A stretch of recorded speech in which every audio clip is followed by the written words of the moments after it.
Yo, what's up mga boss and welcome to my YouTube channel.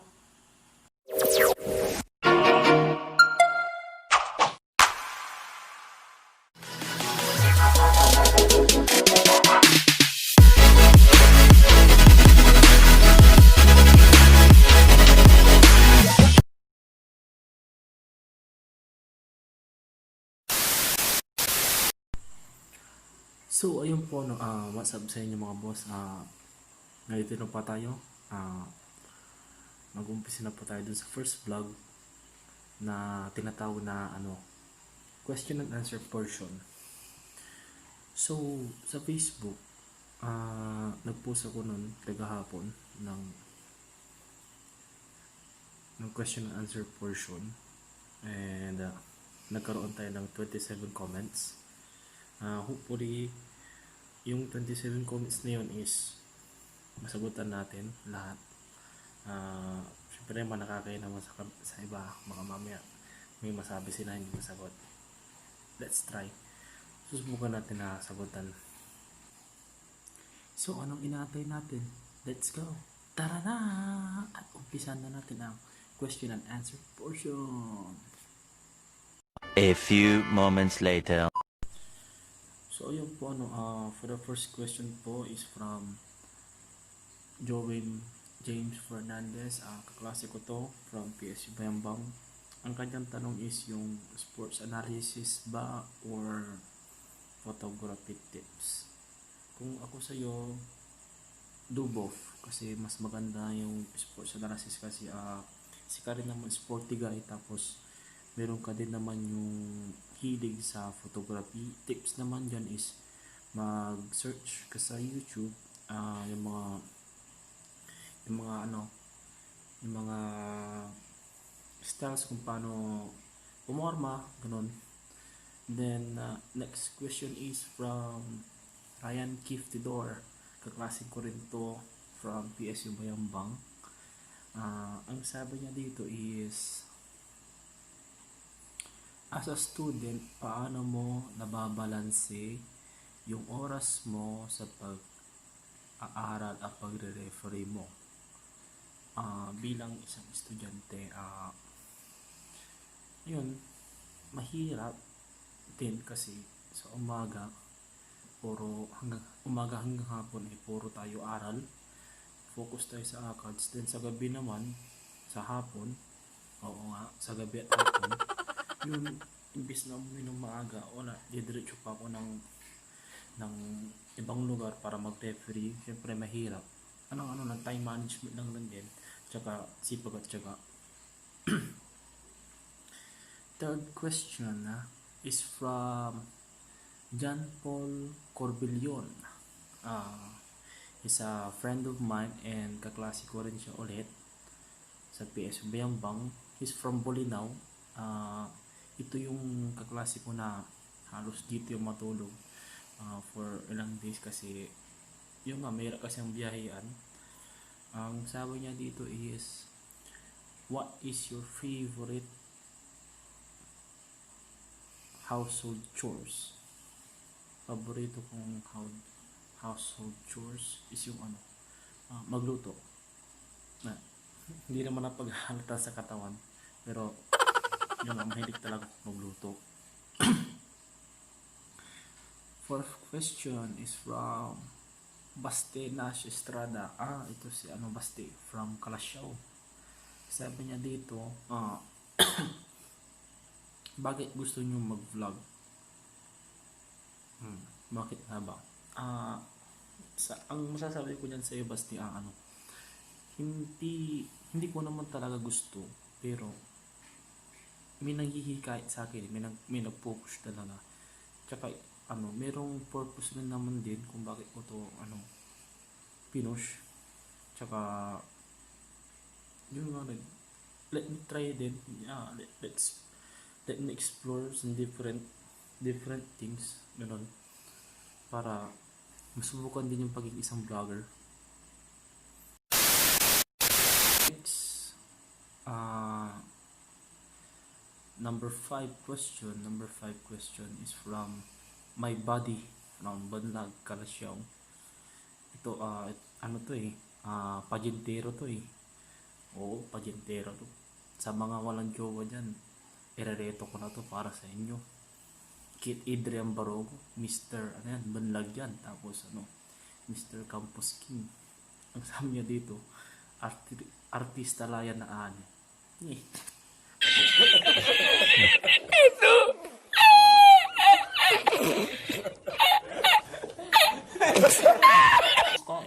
Ikaw nga yung mas ano eh.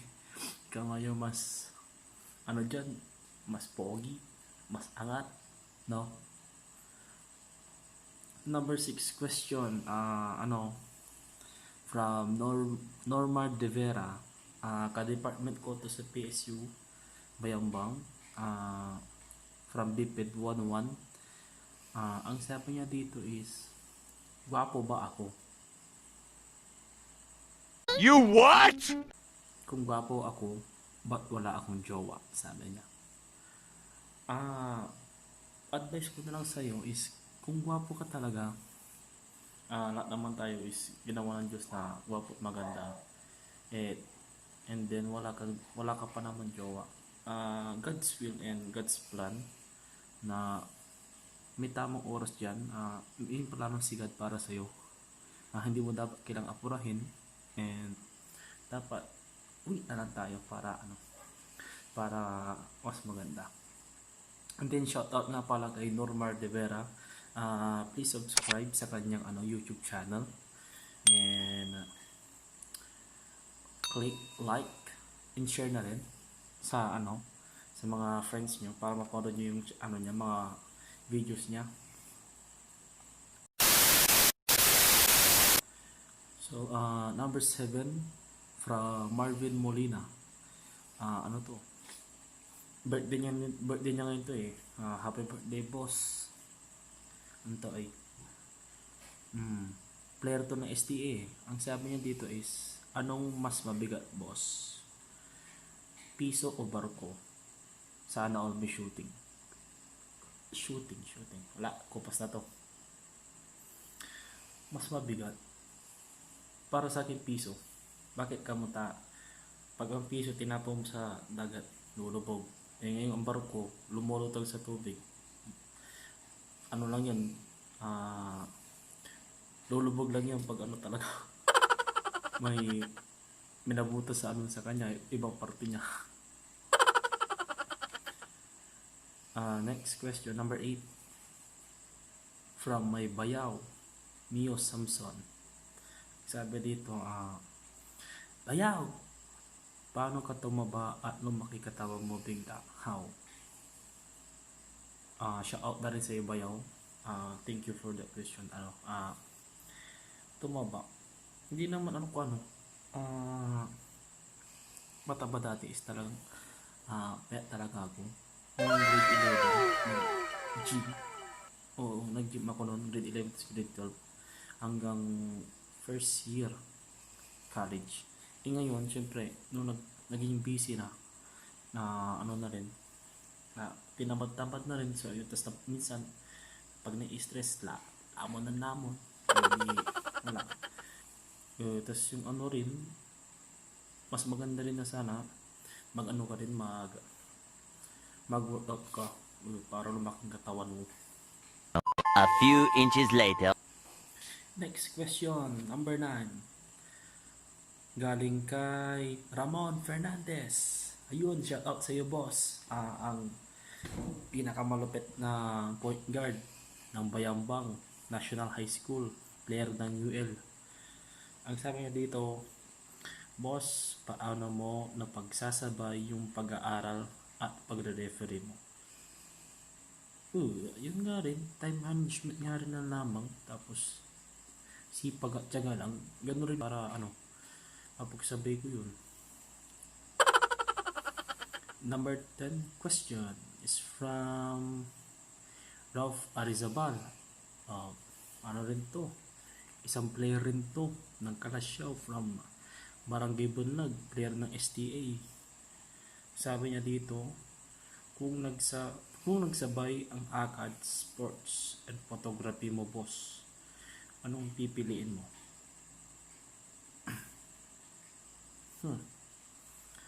Para sa akin, I'll choose ACADS.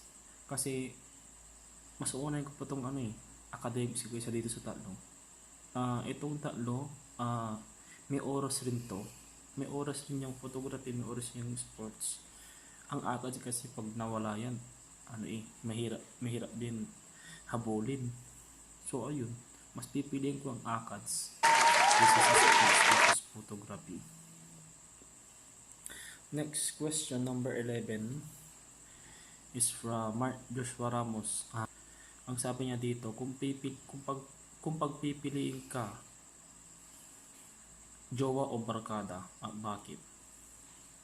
Siyempre, para sa akin, mas pipiliin ko ang barkada. Kasi ang barkada, nandyan yan eh. Nandyan yan. Oo, nandyan yan. Nandyan yan para sa iyo. Diyan mo makikita yung yung mga taong solid talaga. Kung sino talaga yung kaya magstay sa iyo. Kasi ang jowa kasi, hindi naman natin masasabi na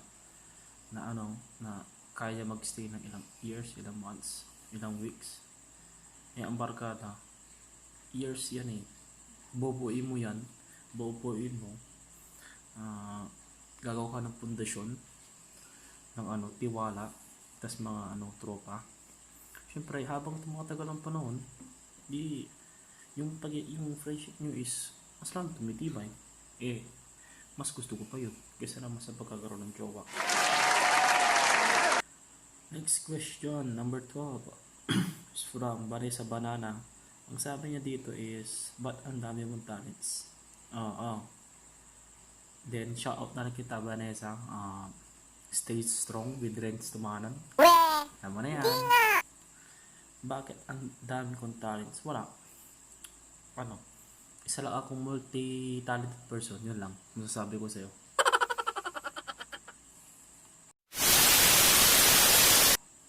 Number 13 question is from John Joshua Calabit. Buli ko to. And he's a friend of mine.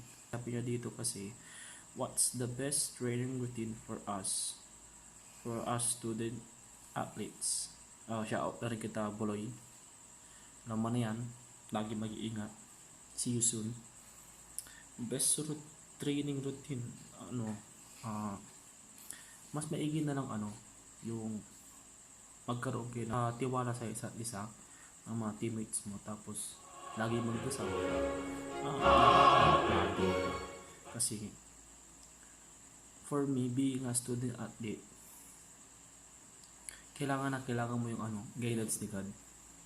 Para naman syempre, all throughout sa laro nyo, sa mga wins and loss, nandiyan pa rin siya sa puso nyo at isipan nyo na always na ginaguide kayo at tinutulungan kayo. Mas maganda yun. Lagi kayo manalig, tapos magkaroon ng tiwala sa isa't isa. Then, number 14 question is from Mika Sarmento. Pa-department ko to sa PSU. May ambang PIPED rin from PIPED 2-1. Ang sabi niya dito is, hi boss, paano mo nahahandle lahat ng ginagawa mo from being a photographer, a referee, and a student? Time management, tapos sipag at tiyaga. Siyempre kung wala yun, walang kayod, wala rin. Number 15 question is from Donabel Peralta, ang ambiritera princess ng DepEd. Ang sabi niya dito is, so dahil isa kang BPED student, kailangan mo kami i-relieve ni Desel. Siguro pag mula ng quarantine, tapos meron lang sa akin. Ang hirap. Minsan kasi pag nagyayaya ako, busy kayo. Tapos ngayon, pag yayaya naman kayo, wala akong pera. Paano kayo malilibre, di ba? Number 16 question from Pia Caranto. Kuyang tips para sa aspiring photographers. Tips ko para sa inyo is manood lang kayo lagi ng mga tutorials, ganon, and i-explore nyo yung world ng photography para para mas marami kayong matutunan. Then shout out sa'yo, Pia. 2 hours later.